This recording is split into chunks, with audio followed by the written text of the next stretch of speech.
Hi, thank you for watching Digging to China. I'm Dong Sean. If you have not done so already, please subscribe to my channel. Thank you very much. Protest, rebellion, revolt. These are the most sensitive words in China. Beijing is facing a fresh new wave of revolt. Who are behind the revolt? Migrant workers? No. College graduates who can't find a job? Nope. Persecuted minorities? Nope. Who are revolting? Disgruntled homeowners in China. Evergrande, China's largest property developers, is facing a rebellion from buyers amid a property market crisis caused by a debt mountain. The company has been warned by the hundreds of individuals and families who have put down payment that they will not pay any more for their unfinished flats until work is resumed. This relates to Evergrande's revolting project in Beijing city. The project is already a year behind the schedule. There are about 80 such developments across the country that have been mothballed. The revolting buyers say they will take collective action to end mortgage payments unless work is restarted no later than October 20th. Home buyers' threats to withhold payments have proliferated in official and social media in recent weeks. This is a rare show of public discontent. The number of developments affected by protests grew from fewer than 20 at the start of last week to over 100 by midweek. It doubled last weekend. On Monday, more than 300 properties across the country are on the boycott list. They included projects by dozens of developers, including companies such as China Evergrande Group and the Kaisa Group Holdings Limited, which have defaulted on their dollar bonds, as well as the smaller real estate companies. Mortgages account for nearly 20% for all loans, and mortgage bad loan ratios could rise 3 to 5-fold if home buyers acted on their threats. Last week, Chinese authorities held emergency meetings with banks. Several local governments also had met with home buyers. Chinese regulators assured home buyers that they will provide assistance to help delivering property projects on time. These assurances have yet to convince some home buyers, threatening to stop mortgage payments, and investors continue to sell shares in embattled developers. One home buyer in the east-central Chinese city of Zhengzhou said last Friday that while local authorities assured buyers that the developers would resume construction soon, there hadn't seen any action on the ground. "We don't have any other way to voice at the moment, and we are still in a desperate situation," said the person who declined to be identified due to sensitivity of the matter.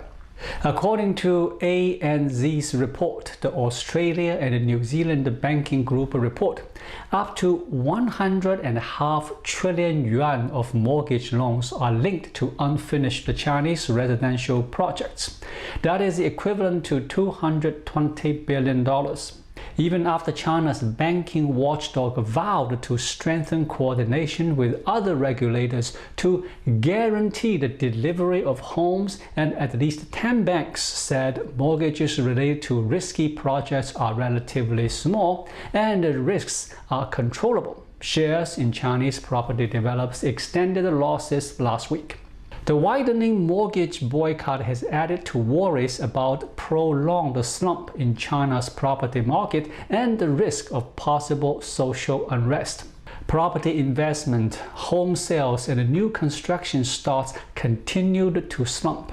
As property firms' stocks weakened, a sell-off in banking shares also gathered steam amid investor concerns that the mortgage revolt may snowball. 4 major state banks, Bank of China, Agriculture Bank of China, China Construction Bank, and Industrial and Commercial Bank of China are most exposed to mortgage lending. Postal Savings Bank of China, China Merchants Bank, and Industrial Bank are also vulnerable. Although banks own the pre-sold apartments as collateral, they would still likely suffer a loss because they have yet to be finished and their values could drop while banks waited for their completion.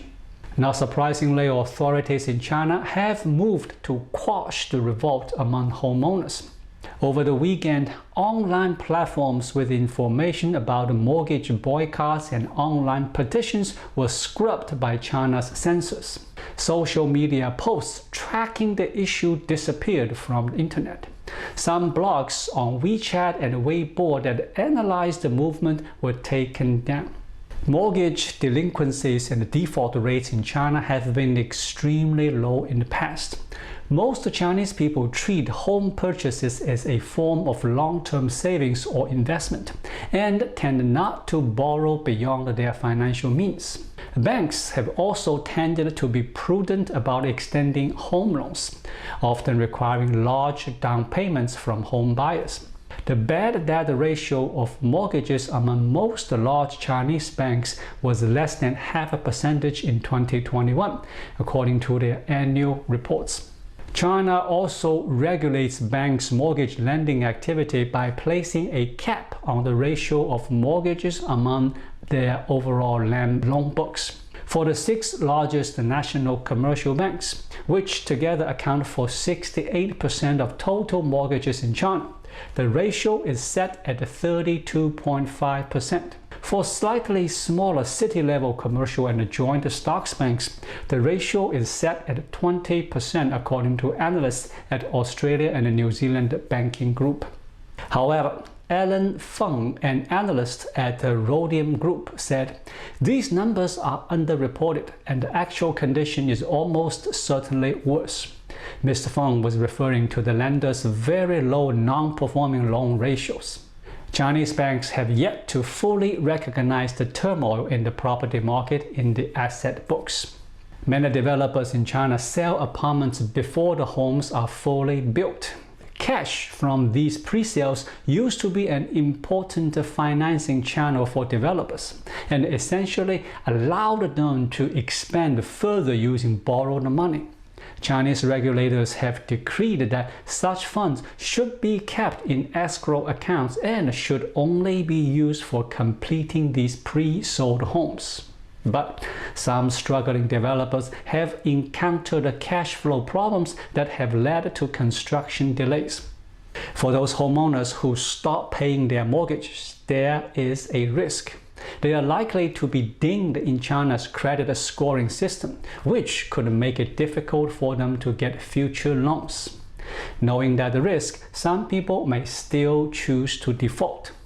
Zelina Zhang is an analyst at the debt research firm Credit Sites. She said, "Many people who are involved in the movement are from lower-tiered cities. These people have put down their entire life savings to buy homes.